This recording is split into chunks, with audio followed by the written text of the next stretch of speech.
Hello everyone, स्वागत है आप सभी का। आई होप आप सभी बहुत बढ़िया होंगे।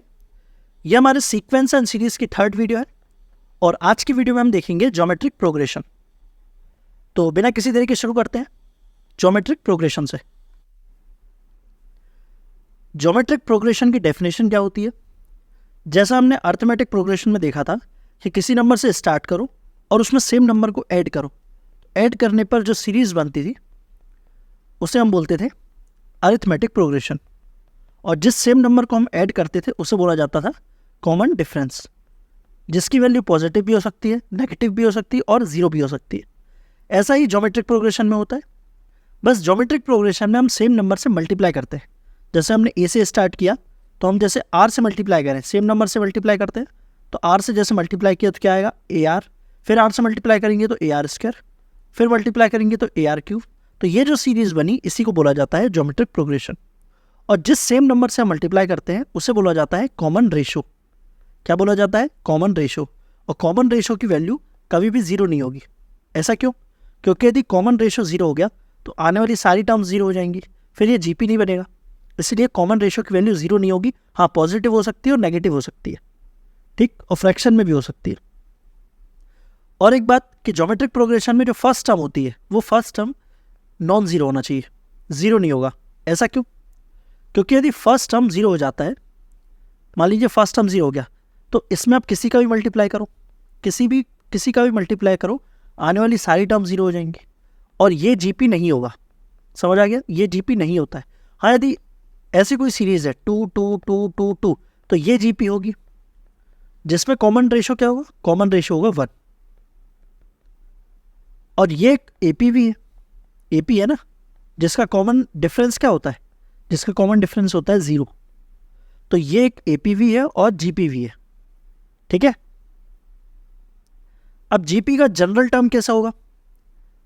जैसे यदि फर्स्ट टर्म ए है, कॉमन रेशो आर है, तो फर्स्ट टर्म यदि ए है और कॉमन रेशो आर है, मतलब हमें आर से मल्टीप्लाई करना है, तो क्या आएगा ए आर, फिर आर से मल्टीप्लाई करेंगे तो ए आर स्क्वायर, फिर ए आर क्यूब, फिर ए आर की पावर 4 एंड सो ऑन। तो यदि हमें nth टर्म निकालना है, nth टर्म क्या होगा? यदि सेकेंड टर्म ए आर है, third term a r square है, तो nth टर्म क्या होगी? ए आर की पावर n माइनस 1। तो ये होगी जनरल टर्म। तो यदि आपसे पूछा जाए कि nth टर्म बताइए, तो क्या होगी? ए आर की पावर n माइनस 1, ठीक है।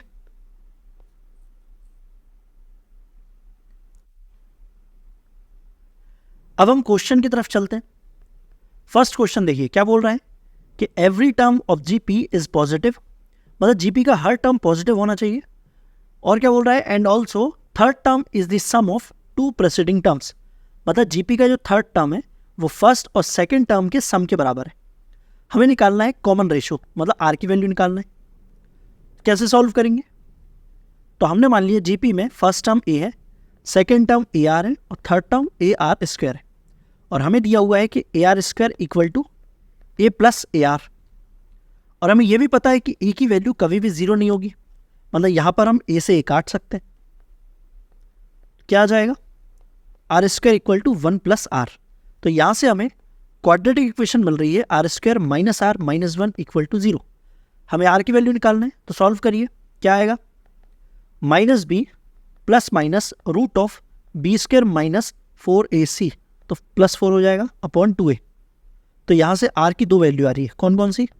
1 प्लस रूट 5 अपॉन 2 और 1 माइनस रूट 5 अपॉन 2। ये वैल्यू है नेगेटिव और ये वैल्यू है पॉजिटिव, क्योंकि रूट 5 1 से बड़ा होता है ना। पर आप मुझे बताइए, क्या आर की वैल्यू नेगेटिव हो सकती है? यदि आर की वैल्यू नेगेटिव होगी तो ये वैल्यू नेगेटिव हो जाएगी। और हमें लिखा हुआ है कि जीपी की जो हर टर्म है वो पॉजिटिव होना चाहिए, मतलब आर की वैल्यू नेगेटिव नहीं होगी। तो वैल्यू, मतलब ये आंसर हमारा नहीं होगा, हमारा आंसर होगा ये 1 plus root 5 upon 2, option number b. समझ आ गया? सेकंड क्वेश्चन देखिए, इसमें हमसे बोला है कि किसी जीपी में m plus nth term a है, m minus nth term b है, तो हमें mth टर्म निकालना है। आसान है, हमें पता है जनरल टर्म क्या होती है। यदि nth टर्म निकालना है जीपी में तो वो होती है ए आर की पावर n माइनस 1। लेकिन यहाँ पर a और b का यूज हो चुका है, मतलब a का यूज हो चुका है, तो यहाँ पर हम कैपिटल लेटर का यूज़ करेंगे। तो पहले हमें निकालना है m प्लस nth टर्म, तो क्या आएगा a r की power m plus n minus 1, और इसकी वैल्यू हमें दी हुई है a। और क्या दिया हुआ है a r की power m minus n minus 1, मतलब m माइनस nth टर्म, ये हमें दी हुई है b। हमें निकालना क्या है, mth टर्म निकालना है, मतलब हमें निकालना है a r की पावर m माइनस 1। तो कैसे निकलेगा, देखिए जो हमें दिया हुआ है उसमें m और n है, और जो हमें निकालना है वहाँ पर क्या लिखा हुआ है m माइनस 1, मतलब n नहीं है, मतलब हमें n को एलिमिनेट करना होगा। वो कैसे एलिमिनेट होगा, जब हम इन दोनों को मल्टीप्लाई करेंगे। जब मल्टीप्लाई करेंगे फर्स्ट इक्वेशन और सेकंड इक्वेशन को, तो पावर जुड़ जाती है मल्टीप्लाई में, तो जुड़ेंगी तो n से n चला जाएगा, क्या आ जाएगा, मल्टीप्लाई करिए, मल्टीप्लाई करेंगे तो आएगा a r की a स्क्वायर आएगा, r की पावर क्या आएगी m plus n minus 1 plus m minus n minus 1, तो n से n गया, और इक्वल टू आ जाएगा ए बी। तो यहाँ पर आएगा a स्क्वायर r की power 2m minus 2 equal to a b. इसको हम क्या लिख सकते हैं, ए आर की पावर m माइनस 1 का होल स्क्वायर, और होल स्क्वायर को उस साइड ले आएंगे तो रूट में आ जाएगा, तो ये आ जाएगा रूट ए बी, और इसी की वैल्यू हमें निकालना था। तो आंसर क्या है, root a b, option number a. समझ आ गया।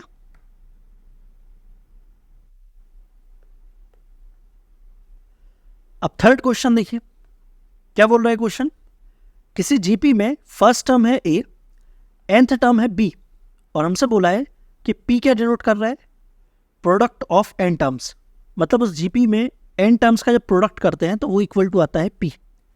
हमें पी स्क्वायर की वैल्यू निकालना है।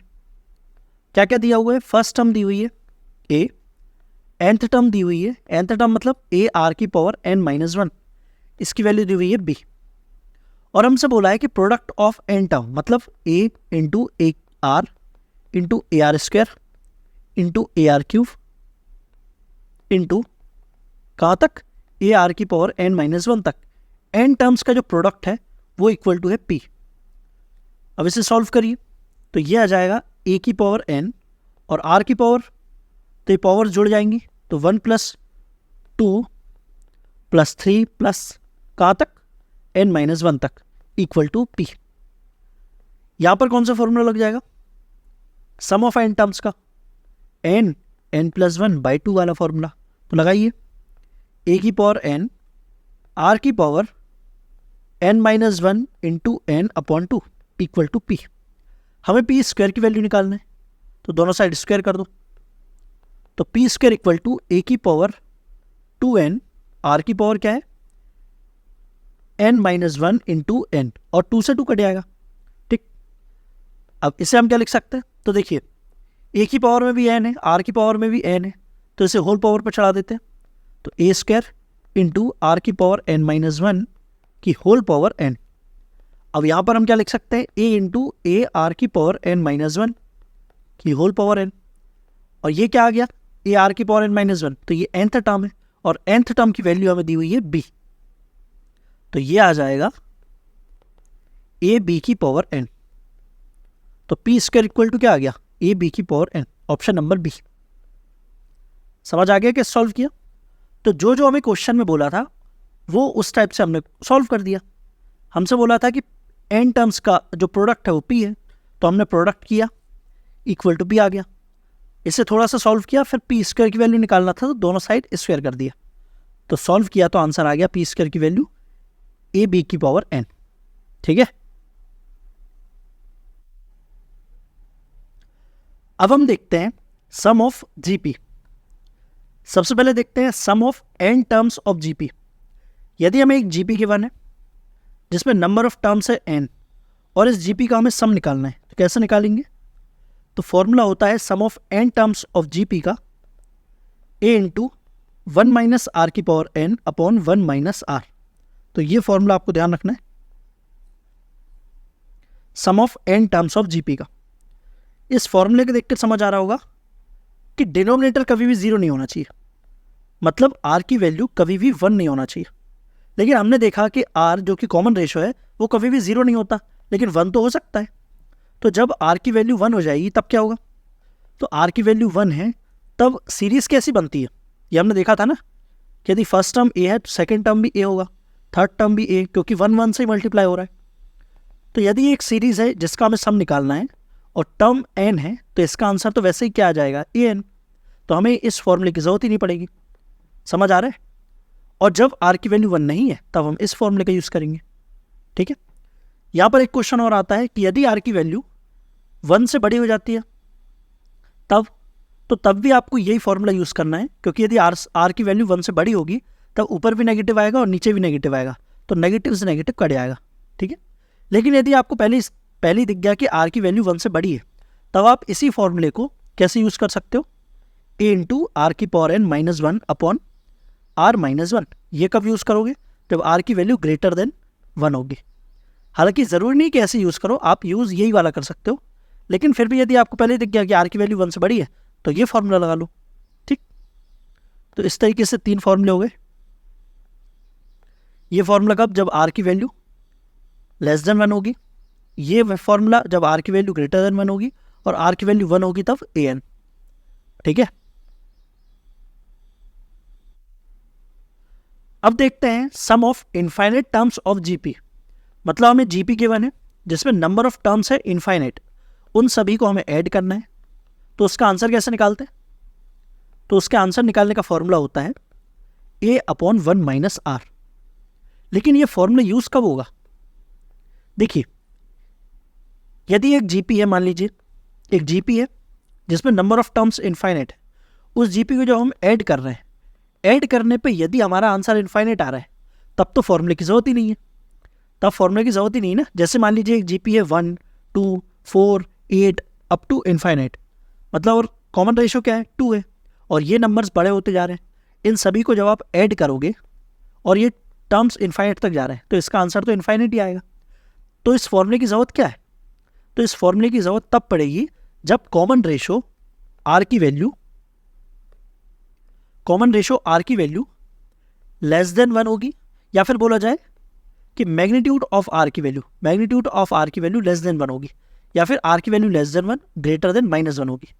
जैसे कौन सी सीरीज हो सकती है, 1 1/2 1/4 1/6 1/8 1/16। इन सभी को यदि आप ऐड करोगे अप टू इनफाइनाइट तो इसका आंसर क्या होगा, तो वो निकालने का तरीका होता है ये फॉर्मूला। क्योंकि देखिए ये नंबर्स तो छोटे होते जा रहे हैं और आगे बढ़ेंगे तो और छोटे होते जाएंगे, बिल्कुल 0 तक हो जाएंगे। तो इसका आंसर जो आता है वो आता है फाइनाइट। तो इस फॉर्मूले पे जब हम लगाते हैं तो इससे जो आंसर आएगा वो आएगा फाइनाइट। समझ आ गया। तो ये फॉर्मूला आपको कब यूज़ करना है, जब आर की वैल्यू -1 से 1 के बीच होगी, या फिर बोला जाए कि magnitude of r less than 1। ठीक।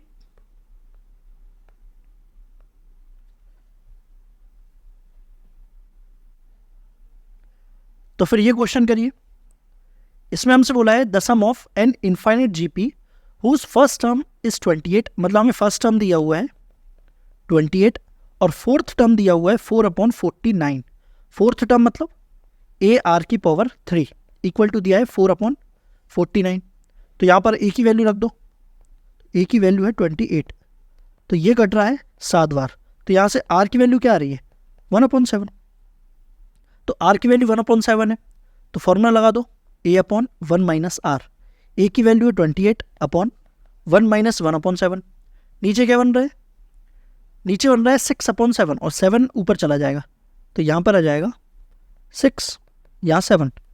तो ये कट रहा है 2 से, तो देखिए नीचे 3 है और ऊपर 98। तो ऑप्शन नंबर ए। समझ आ गया, 98/3 आंसर आ गया। ठीक, इस टाइप के क्वेश्चन आते हैं। अब ये क्वेश्चन देखिए, ये क्वेश्चन देखने में ही खतरनाक है लेकिन है बड़ा आसान। हमें दिया हुआ है कि an क्या बता रहा है, nth टर्म ऑफ जीपी। अच्छा, और हमें ये दिया हुआ है इसकी वैल्यू अल्फा है और इसकी वैल्यू बीटा है। हमें निकालना है कॉमन रेशो।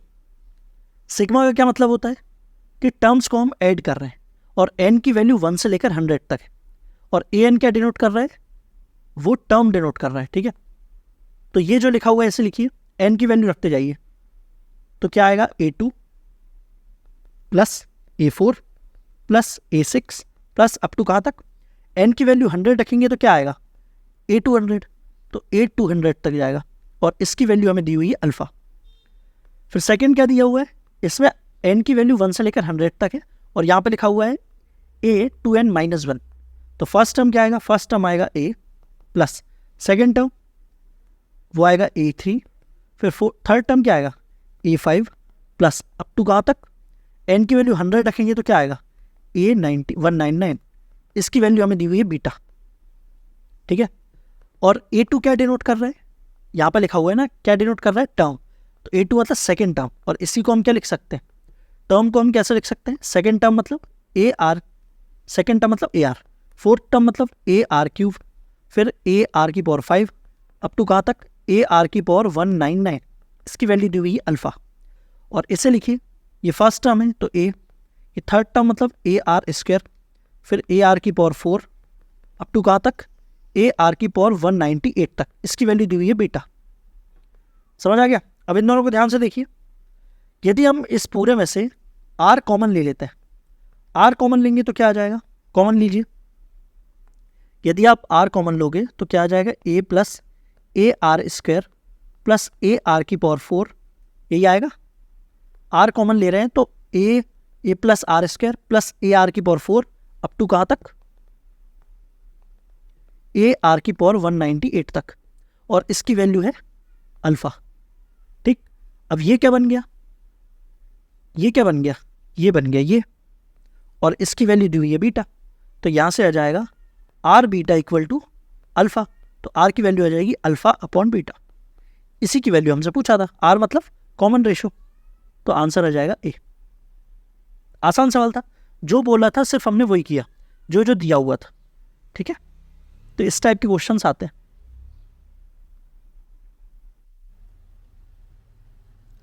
अब हम देखते हैं हाइलाइट्स ऑफ जीपी।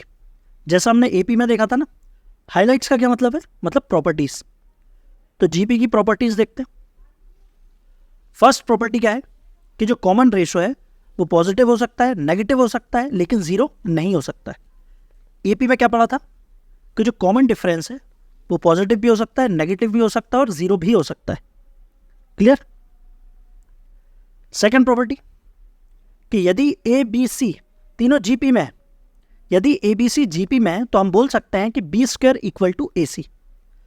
जो मिडिल टर्म है उसका स्क्वायर इक्वल टू होता है आजू बाजू वाली टर्म के मल्टीप्लाई के, तो B² इक्वल टू AC। यहीं पे यदि हमसे बोला जाए कि ABC AP में, तो यहाँ पर क्या प्रॉपर्टी लगती है कि 2B equal to A plus C। तो ये हमने देखा था AP में। GP में क्या होता है, B² equal to A into C। Important है क्योंकि इस पर क्वेश्चन बनते हैं। आपसे बोला जाएगा, 3 टर्म देंगे, हमसे बोलेंगे कि ये तीनों टर्म जीपी में, तो हमें इस प्रॉपर्टी का यूज़ करना होगा। क्वेश्चन देख लो, जैसे ये क्वेश्चन देखिए, हमसे बोला है कि पीथ टर्म, क्यूथ टर्म और आर्थ टर्म ये तीनों जीपी में, हमें बताना है कि पी क्यू आर ये किस में होंगे, ये एपी में होंगे, जीपी में होंगे, एचपी में होंगे, या ये नन ऑफ दिस। इस टाइप के क्वेश्चन ज़रूर आते हैं और आसान भी होते हैं। जैसे हमें क्या बोला है कि पीथ टर्म, क्यूथ टर्म और आर्थ टर्म ये जीपी में, तो पहले ये टर्म निकालो। और टर्म कैसे निकालते हैं, AR⁴n-1, यदि हमें nth टर्म निकालना है। लेकिन हम यहाँ पे देख रहे हैं कि स्मॉल r का यूज़ हो चुका है, इसलिए यहाँ पर हम कैपिटल लेटर का यूज़ करते हैं। तो यदि हमें निकालना है पीथ टर्म तो हम कैसे निकालेंगे, AR⁴p-1। फिर हम यदि क्यूथ टर्म निकालना हो तो AR⁴q-1। इसी तरह आर्थ टर्म निकालना हो तो AR⁴r-1। तो ये हमने टर्म निकाल ली और हमसे बोला है कि ये तीनों टर्म जीपी में, जीपी में मतलब B² इक्वल टू AC, ये वाली कंडीशन लगा देंगे। और B क्या है, B है ये, A है ये और C है ये, तो लगाइए। तो AR⁴q-1 का whole square equal to AR⁴p-1 into AR⁴r-1। Solve करिए, a square R⁴2q-2 equal to ये ए मल्टीप्लाई हो जाएगा तो A² हो जाएगा, और R मल्टीप्लाई में है तो पावर ऐड हो जाएंगी, तो R⁴p-1 r-1 ठीक है, यहाँ से हटा देता हूँ इसे। अब यहाँ पर देखिए ए स्क्वायर से ए स्क्वायर गया और आर यहाँ पर दोनों की पावर को हम कंपेयर कर देंगे, तो 2q minus 2 equal to p minus, अच्छा ये प्लस है ना, p प्लस आर माइनस 2 से माइनस 2 गया, तो 2q equal to p plus r. अब ये कंडीशन किसकी है, 2q equal to p plus r. हमसे पूछा है पी क्यू आर के बारे में, और ये कंडीशन कब आती है, जब p q r A P में होते हैं। P q r A P पे होते हैं तब बोलेंगे ना हम कि 2q equal to p plus r. तो ऐसा हम बोल सकते हैं कि ये तीनों हैं ए पी में, तो इसका आंसर आ गया ए पी। ठीक है, समझ आ गया। आपको सिर्फ ये वाली प्रॉपर्टी लगाना है, कौन सी, बी स्क्वायर इक्वल टू ए सी। ठीक, अब नेक्स्ट क्वेश्चन देखिए। ये क्वेश्चन क्या बोल रहा है, इसमें 3 टर्म्स दी हुई है और हमसे बोला है कि तीनों जीपी में है, हमें 4th टर्म बताना है। कैसे सॉल्व करेंगे, और जो वैल्यू है उसमें x नहीं है, मतलब हमें पहले x की वैल्यू निकालना होगा, फिर जो 4th टर्म आएगी वो निकालना होगा। पहले तो हमारे पास ये 3 टर्म्स हैं और हमसे बोला है तीनों जीपी में, तो 3 टर्म जीपी में है, तो बस वही फॉर्मूला लगा दो, कौन सा, बी स्क्वायर इक्वल टू ए सी। क्या आ जाएगा, b की वैल्यू है 2x प्लस 2 का whole square equal to a है x और c क्या है 3x प्लस 3। सॉल्व करो और x की वैल्यू निकाल लो।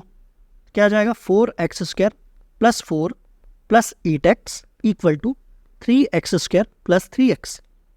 तो यहाँ से आ रहा है एक्स स्क्वायर प्लस 5x है ना प्लस 4 इक्वल टू 0। तो किसमें फैक्टराइज हो रहा है, तो ये हो रहा है 4 और 1। तो आंसर क्या आ रहा है, x की 2 वैल्यू आ रही है, एक आ रही है -1 और एक x की वैल्यू आ रही है -4। तो देखिए क्या x की वैल्यू -1 हो सकती है, तो वैल्यू रख के देखो ना, ये हो जाएगा -1 और -1 यहाँ पर जाएगा तो ये 0 बन जाएगा। और यदि ये टर्म 0 बन गई, सेकेंड टर्म यदि 0 बन गई, तो इसमें किसी भी कॉमन रेशो को मल्टीप्लाई करो, नेक्स्ट टर्म भी 0 हो जाएगी, फिर 0 हो जाएगी, फिर 0 हो जाएगी, मतलब हम x की वैल्यू -1 नहीं रख सकते, तो इसे हम करेंगे रिजेक्ट।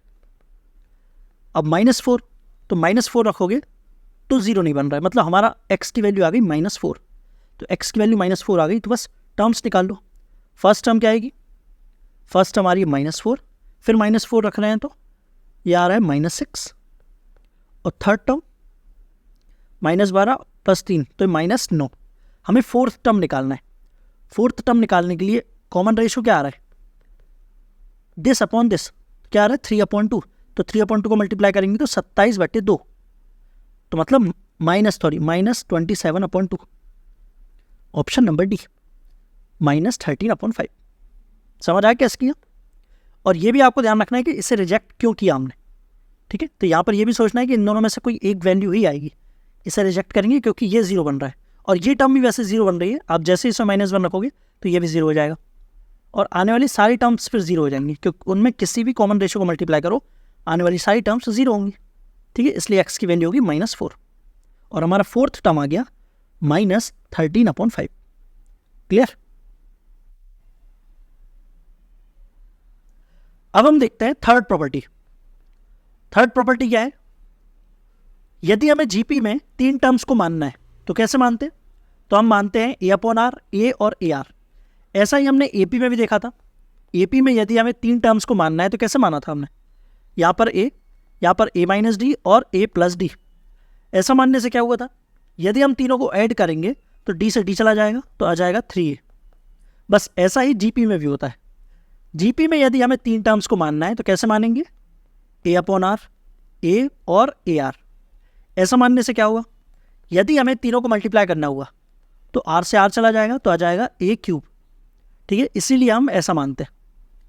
लेकिन मैंने ऐसा भी देखा है कि यदि क्वेश्चन में मल्टीप्लाई करने का नहीं है, मतलब क्वेश्चन ऐसा है जिसमें मल्टीप्लाई करने की ज़रूरत नहीं पड़ रही है, तब हम कैसा मानेंगे, और हमें 3 टर्म्स मानना है तो हम मानेंगे a/ar और ar², मतलब जैसे 3 टर्म्स होती है वैसे मानेंगे। समझ आ गया। लेकिन यदि क्वेश्चन में मल्टीप्लाई करने का है तो हम ऐसा मानेंगे। वैसे आप दोनों मतलब ऐसा भी मान सकते हो और ऐसा भी मान सकते हो, आंसर सेम आएगा। लेकिन ये मानने का हमारा मोटिव क्या है, कैलकुलेशन को कम करना। यदि क्वेश्चन में मल्टीप्लाई करने का है तब हम ऐसा मानेंगे, और मल्टीप्लाई करने का नहीं है, सिर्फ ऐड करने का या कुछ और है, तब हम ऐसा मानेंगे। समझ आ गया? तो ये बात आपको ध्यान रखना है। इसी तरह यदि हमें 4 टर्म मानना है तो 4 टर्म कैसे मानते हैं? वो ऐसे a/r3, a/r, ar और ar3, ठीक है, क्योंकि इन सब का जब मल्टीप्लाई होगा तो ये r⁴ से r⁴ चला जाएगा तो आ जाएगा a⁴, ठीक। और इनका कॉमन रेशो क्या होता है? इनका कॉमन रेशो क्या होगा? ये 4 टर्म जब मान रहे हैं तो इसका कॉमन रेशो आ रहा है r²। जब इसमें r² का मल्टीप्लाई कर रहे हैं तो ये आ रहा है, फिर r² का मल्टीप्लाई कर रहे हैं तो ये आ रहा है, और जब 3 टर्म मान रहे हैं तो उसका कॉमन रेशो क्या आ रहा है? तो उसका कॉमन रेशो आ रहा है r, ठीक। अब फोर्थ प्रॉपर्टी क्या है? फोर्थ प्रॉपर्टी भी वैसी है जैसा हमने एपी में पढ़ा था। क्या बोल रही है फोर्थ प्रॉपर्टी? कि यदि हमारे पास एक जीपी है और उसमें कुछ टर्म्स हैं तो जीपी में इक्वी डिस्टेंस फ्रॉम बिगिनिंग और एंड, बिगिनिंग से और एंड से इक्वी डिस्टेंस पर जो टर्म्स हैं उनका जब हम मल्टीप्लाई करते हैं वो मल्टीप्लाई इक्वल होता है किसके मल्टीप्लाई के? फर्स्ट और लास्ट टर्म के मल्टीप्लाई के। समझ आ गया क्या बोला मैंने? कि किसी जीपी में इक्वी डिस्टेंस पर जो टर्म्स है उनका मल्टीप्लाई इक्वल होता है फर्स्ट और लास्ट टर्म के मल्टीप्लाई के। ऐसा ही हमने एपी में पढ़ा था। एपी में क्या पढ़ा था? कि इक्वी डिस्टेंस से जो टर्म है उनका जो हम ऐड करते हैं, उनको जब हम ऐड करते हैं वो इक्वल आता है फर्स्ट और लास्ट टर्म के ऐड करने पर, ठीक है। पर यहाँ पर जीपी में क्या है? मल्टीप्लाई करने पर इक्वल आता है, ठीक। समझ आ गया? अब फिफ्थ प्रॉपर्टी देखिए। फिफ्थ प्रॉपर्टी क्या है? कि यदि हमारे पास एक जीपी है, इस जीपी के जितने भी टर्म्स हैं उन सभी टर्म में यदि हम सेम नंबर से मल्टीप्लाई करते हैं या सेम नंबर से डिवाइड करते हैं तो उसके बाद जो नया सीक्वेंस बनता है वो भी एक जीपी होगा। समझ आ गया? किसी चीज़ से मल्टीप्लाई या डिवाइड करते हैं तो जो नया सीक्वेंस बनता है वो भी एक जीपी होगा। इसी के साथ यदि हम हर टर्म में स्क्वायर कर दें, हर टर्म को स्क्वायर कर दें या फिर कुछ भी पावर चढ़ा दें नॉन ज़ीरो, लेकिन नॉन ज़ीरो यदि पावर लगाते हैं तो वो भी एक नया जीपी बनेगा। हाँ, उसका लेकिन कॉमन रेशो चेंज हो जाएगा। इसे एग्जांपल से देख लेते हैं। जैसे मान लीजिए हमने एक जीपी मानी ar², ar3, ar⁴। पहले हम सेम नंबर से मल्टीप्लाई करते हैं तो हमने k से मल्टीप्लाई किया, क्या आ जाएगा? ak, akr, akr², akr3 और akr⁴। तो देखिए ये भी एक जीपी है, बस इसका पहला टर्म ak हो गया। तो यहाँ पर देखिए ये फर्स्ट टर्म है तो एक की जगह पे बस ak आ गया, बाकी तो सेम है। इसका भी जो कॉमन रेशो है वो r है और इसका भी कॉमन रेशो r ही था। इसी तरह जब आप डिवाइड करोगे, यदि k से डिवाइड करोगे तो वो भी एक जीपी रहेगा। समझ आ गया? ऐसा ही जब आप किसी पावर मतलब हर टर्म में यदि कोई पावर चढ़ाते हो, जैसे इसे हम लिख देते हैं a की पावर, जैसे हमने 4 किया तो क्या आ जाएगा? a की पावर 4, ar की होल पावर 4, ar² की होल पावर 4, ar³ की होल पावर 4 और ar की पावर 4 की होल पावर 4। अब यहाँ पर देखिए इसका कॉमन रेशो क्या होगा? तो कॉमन रेशो होगा r की पावर 4। समझ आ रहे हैं? जब r की पावर 4 का इसमें मल्टीप्लाई होगा तो ये आ जाएगा, इसमें जब r की पावर 4 का मल्टीप्लाई होगा तो ये आ जाएगा, ठीक है। मतलब ये भी एक जीपी रहेगा। हाँ, बस इसका रेशो बदल जाएगा लेकिन रहेगा ये जीपी। तो यहाँ पर यही लिखा हुआ है कि किसी भी जीपी में यदि हम सेम नंबर से मल्टीप्लाई करते हैं, डिवाइड करते हैं या फिर raised to the power of same non zero number, तो उसके बाद जो नया सीक्वेंस बनता है वो भी एक जीपी रहेगा, ठीक। अब सिक्स्थ प्रॉपर्टी देखिए। सिक्स्थ प्रॉपर्टी क्या है? कि यदि हमें 2 जीपी गिवन है, एक जीपी ये है, एक जीपी ये है, 2 जीपी गिवन है जिनमें फर्स्ट वाली जीपी का जो कॉमन रेशो है वो है r1, दूसरी वाली जीपी का कॉमन रेशो है r2। यदि हम इन दोनों जीपी का मल्टीप्लाई करते हैं, मल्टीप्लाई करेंगे तो ये आएगा, तो ये भी एक जीपी होगा। समझ आ गया? लेकिन आपको याद क्या रखना है? आपको याद रखना है कॉमन रेशो के बारे में।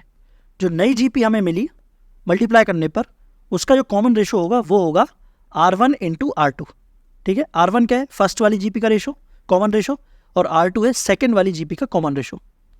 ये इंपॉर्टेंट है, ये आपको याद रखना है। ऐसी सेवंथ भी इंपॉर्टेंट है। सेवंथ क्या है? कि यदि हमें एक जीपी गिवन है a1, a2, a3, यदि एक जीपी गिवन है, यदि हम जीपी के हर टर्म में लॉग ले लें, जैसे log a1, log a2, log a3, तो ये जो नई सीक्वेंस बना, ये नया जो सीक्वेंस बना, ये AP हो जाएगा। तो ये इंपॉर्टेंट है, ये आपको याद रखना है। इसे हम समझ लेते हैं कि जैसे हमारे पास एक GP गिवन है ए आर स्क्वायर, सिर्फ 3 से ही समझते हैं।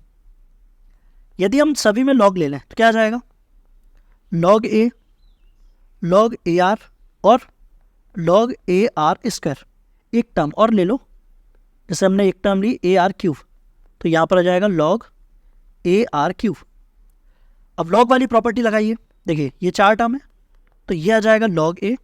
यहाँ पर क्या प्रॉपर्टी लगेगी कि log A plus log R। अब यहाँ पर प्रॉपर्टी लगाइए, तो ये आ जाएगा log A plus log R square. R square को हम इधर पहुँचा देते हैं, क्योंकि log वाली प्रॉपर्टी हमें पता है, तो 2 को हमने यहाँ पहुँचा दिया।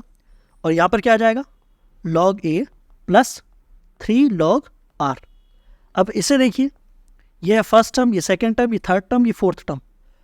तो फर्स्ट टर्म में और सेकेंड टर्म में इसमें क्या अंतर है कि हमने फर्स्ट टर्म में log R जोड़ दिया, फिर हमने एक और log R जोड़ दिया, तो यहाँ पर 2 log R हो गया, फिर एक और log R ऐड कर दिया तो 3 log R हो गया।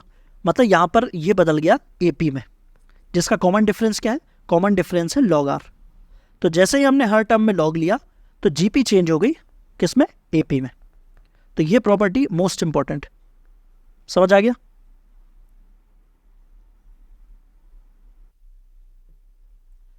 तो फिर ये क्वेश्चन करिए, इसमें हमसे बोला है कि किसी राइट एंगल ट्राइंगल की जो साइड्स है वो GP में है, और हमें क्या निकालना है, cosine of the greatest acute angle is. तो यहाँ पर एक राइट एंगल ट्राइंगल है, इस राइट एंगल ट्राइंगल की जो साइड्स हैं वो GP में, मतलब हमें 3 जो साइड्स हैं उन्हें मानना है। तो कैसे मानेंगे, देखिए यहाँ पर कहीं भी मल्टीप्लाई करने की बात नहीं हो रही, तो हम कैसे मानेंगे, जो जनरल टर्म होती वैसे AR और AR स्क्वायर। तो बताइए ये हाइपोटेनस कौन सी साइड होगी, ये होगी AR स्क्वायर, ये है AR और ये है A। समझ आ गया, क्योंकि ये साइड सबसे बड़ी है ना। और ये कब सबसे बड़ा होगा, जब हम क्या मान रहे हैं कि R ग्रेटर देन 1 है। तो ये हमने माना है कि R ग्रेटर देन 1 है, तभी ये ट्रू है। नहीं तो R यदि लेस देन 1 हो जाता है तो AR स्क्वायर तो सबसे छोटा हो जाएगा, है ना। तो यहाँ पर हमें ये मानना होगा कि R ग्रेटर देन 1 है। तो हमने एक हाइपोटेनस, हमने एक राइट एंगल ट्राइंगल की साइड्स मान ली है। तो राइट एंगल ट्राइंगल की प्रॉपर्टी क्या होती है, प्रॉपर्टी लगा दो कि AR स्क्वायर का whole square equal to AR का whole square plus A square. अब A स्क्वायर से A स्क्वायर तो कट रहा है, क्या आ जाएगा, R की power 4 equal to R square plus 1। यहाँ पर आप R square equal to T मान लो, तो एक क्वाड्रेटिक में बदल जाएगा, तो T square minus T minus 1 equal to 0। क्या आ गया, T square minus T minus 1 equal to 0। तो T की वैल्यू निकालिए, minus B plus minus root of B square minus 4AC upon 2A। तो यहाँ से T की 2 वैल्यू आ रही है, कौन कौन सी, एक वैल्यू है पॉजिटिव और एक वैल्यू है नेगेटिव। और T क्या है, T है एक्स स्क्वायर। अब T एक्स स्क्वायर है और एक्स स्क्वायर ऑलवेज पॉजिटिव होता है, तो यहाँ पर हम नेगेटिव वाली जो वैल्यू है उसे करेंगे रिजेक्ट। तो यहाँ से एक्स स्क्वायर इक्वल टू आ गया 1 प्लस रूट 5 अपॉन 2। तो हमारे पास एक्स नहीं R sorry R square equal to आ गया 1 प्लस रूट 5 अपॉन 2। हमें क्या निकालना है, हमें निकालना है कोसाइन, मतलब कॉस की वैल्यू निकालना है ग्रेटेस्ट एक्यूट एंगल पर। देखो 2 एक्यूट एंगल है, ये तो राइट एंगल है। अब ये दोनों एक्यूट एंगल में ग्रेटेस्ट कौन सा है, तो A बड़ा है कि AR बड़ा है। हमने माना है कि R ग्रेटर देन 1 है, तो बड़ा क्या है AR। बड़ी साइड्स के सामने जो एंगल होता है वो बड़ा होता है, मतलब हमें ये एंगल निकालना है, इस एंगल पर कॉस निकालना है।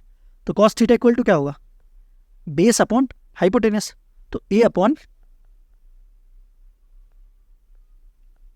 कॉस थीटा इक्वल टू क्या है, A upon AR square. A से A गया तो यहाँ आ गया 1 अपॉन R स्क्वायर।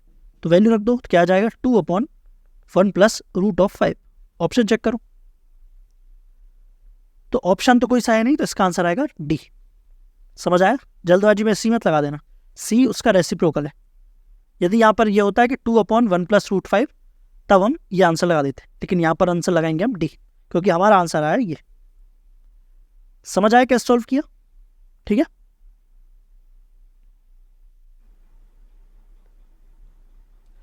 तो इसी के साथ हमने आज की वीडियो में जीपी को बहुत अच्छे से समझा है और उसके क्वेश्चन भी किए हैं जो आपके एग्जाम में आ सकते हैं।